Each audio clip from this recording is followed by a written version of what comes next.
Kiyaashin guddaa galateeffannaa akkam jirtuuf kabajamtoota daawwattoota keenya odeeffannoo biizinasii sa'a kanaa waliin an hawwii taaffisaati hanga xumuraatti nu waliin tura.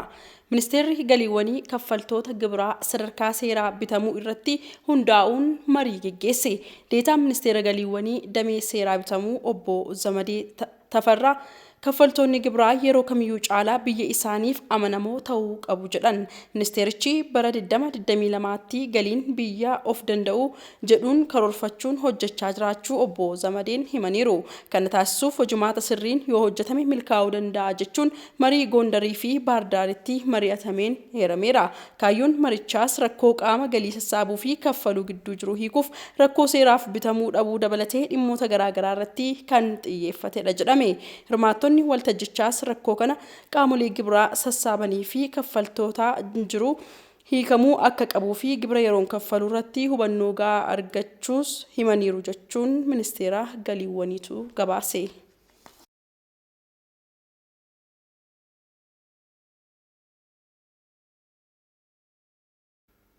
Dhaabbanni dhiyeessii boba'aa Itoophiyaa boba'aa waliigaltee mootummaan biyyoota biroo waliin taasiseen doolaara biliyoona 3 caalbaasiin dhiyeessuun dhiyeessitoota irraa kan bitudha. Hangi dhiyeessii isaas karoora waggaa bu'uura godhachuun bittaa taasifamu ta'uu hojii raawwachiisaan olaanaa dhaabbata dhiyeessii boba'aa Itoophiyaa obbo Taaddasaa Hayilamaariyaam himan. Dhaabbanni kunis bittaa kan raawwatu konkolaattota magaalittii keessatti guyyaatti liitira 20 ni fayyadamu tilmaama jedhuun kan dhiyeessan akka ta'es himan. Konkolaachistoonni boba'aa fe'anii Jibuutii irraa gara kutaalee biyyattii garaagaraatti wayita adeeman bakka kuusaa akka geessaniif itti himamus hojiirra yeroo oolchuu dhaban qaamolee mootummaan tarkaanfiin yeroo fudhatamu hin mul'atus jedhan. Guutummaan guutuutti biiroon daldalaa naannolee magaalaa fi godinaalee hordoffii barbaachisaa ta'e akka taasisan dhaabbanni dhiyeessii boba'aa Itoophiyaa waamicha dhiyeesseera.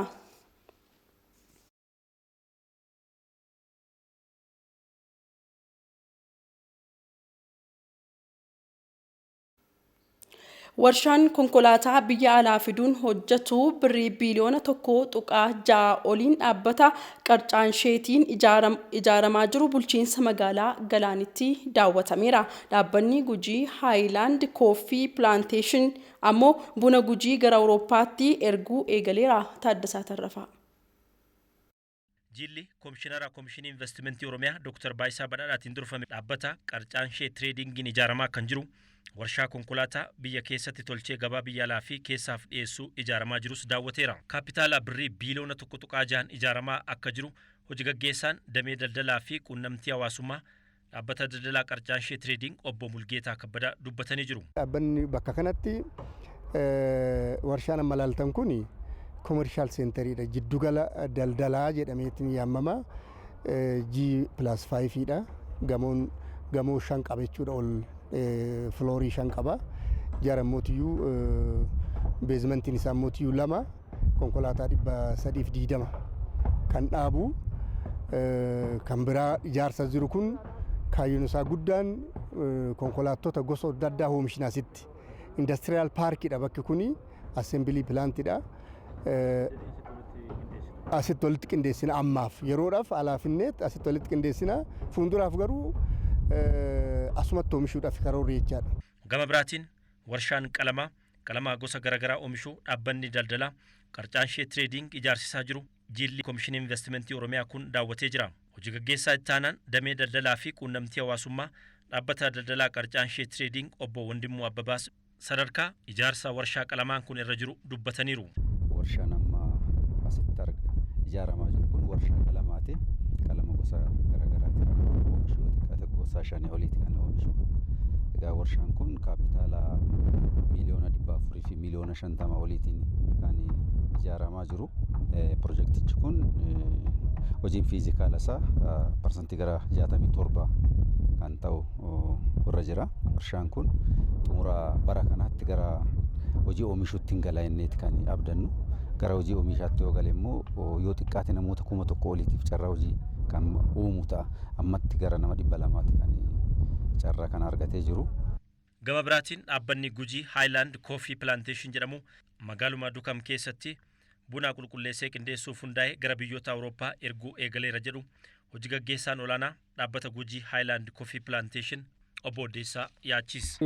Ijaaramuu kan jalqabe waggaa addaa sadiin duratti ijaaramuu jalqabe waggaa addaatiin dura garuu xumurree bara 2012 hojii eegale. Yeroo ammaa kana keessa biyya adda addaatitti buna kana qulqullina isaa eennee erguu jirra. Keessumattuu biyya Awurooppaa kan Faransaay fi Itaalii, Swiidin akkasumas Ameerikaa irratti erguu jirra. Saawuz Kooriyaa erguu jirra, Jaappaanitti erguu jirra. Akkasumas biyya adda addaa biyya Chaayinaatti erguu jirra.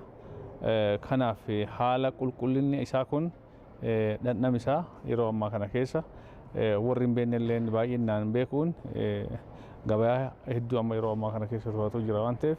Dhaabbanni Gujii Haayilaand Koffii Pilaanteeshin jedhamu kun carraa hojii kan yeroo ooyiruu bunaa ofiif qabu godina Gujiitti namoota 2,233 carraa kan uume yoo ta'u hojjettoota 186 ammoo carraa hojii dhaabbii akka uume hojii gaggeessaan dhaabbata Gujii Haayilaand Koffii Pilaanteeshin damee magaalaa Dukam dargaggoo Galmaa Canaa kan dubbatu. Qotee bultooti akka hojjetanii isaan faarmii isaatiin ofi jijjiiruu danda'an gorsa ogummaadhaan qotee bultoota cinaa dhaabbata. Qotee bultoota ammoo moodela ta'anii jajjabeessa maqaa dhaabbataatiin walumaa galatti dhaabbati kenna industirii kanarraa kaasee amma faarmii gadiititti hojjettoota yeroo 2,933 kan qabudha. Hojjettoota dhaabbii ammoo 186 kan qabudha. Hordoffii fi deeggarsi investimentoota kanaatiif taasifamu akka cimu rakkooleen damee humna ibsaa akka hiikkatu qooda fudhattoota waliin kan hojjetamaa jiru ta'uu Komishinarri Ittaanaa Komishinii Investimentii Oromiyaa daawwannaa kanarratti argaman obbo Waasihuun Golgaa dubbatanii jiru. Raawwii isaanis yoo ilaallu baay'ee haala gaariitiin akka isaan jiranudha kan ilaaluun danda'amu.